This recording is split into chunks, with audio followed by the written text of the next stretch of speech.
రాష్ట్రపతి గారికి తెలంగాణ ఏర్పడ్డ నాటి నుండి నేటి వరకు ఉన్న పరిస్థితులపైన గతంలోనే వినతి పత్రం ఇవ్వడం జరిగింది. మరి ఆ ప్రభుత్వం మారినగా వచ్చిన కొత్త ప్రభుత్వం కాంగ్రెస్ ప్రభుత్వం మొట్టమొదటి ముఖ్యమంత్రి మరి ఆ ఆకాంక్షలు ఏవైతే మరి గాలికి వదిలేసిందో ఈయననైనా నెరవేరుస్తారేమో ఉద్దేశంతో ఈరోజు కాంగ్రెస్ పార్టీ అధికారానికి వచ్చిన తర్వాత రేవంత్ రెడ్డి గారి ముఖ్యమంత్రి చేసిన తర్వాత ఈరోజు అవుతున్న పరిస్థితి ఏంటంటే ఈరోజు గురుకుల పాఠశాలలో 49 మంది ఈరోజు వరకు మరణించడం జరిగింది.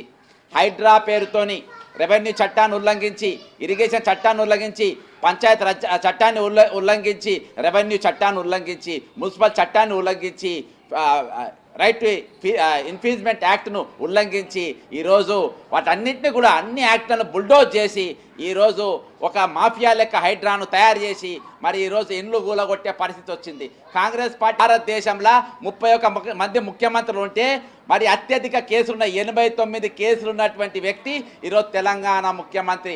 ఇది ఫ్రీడమ్ ఫైటర్ చరిత్ర ఉన్నటువంటి కేసులు కాదు, ఇది ప్రజల కోసం కొట్లాడితే అయిన కేసులు కాదు.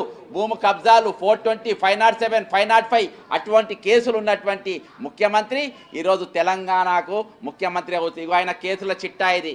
ఆయన కేసుల చిట్టా. ఇన్ని కేసులున్న వ్యక్తి దగ్గర ముఖ్యమంత్రి పోస్ట్ ఉంటుంది, ఇన్ని కేసులున్న వ్యక్తి దగ్గర ఈరోజు హోంమంత్రి ఉంటుంది.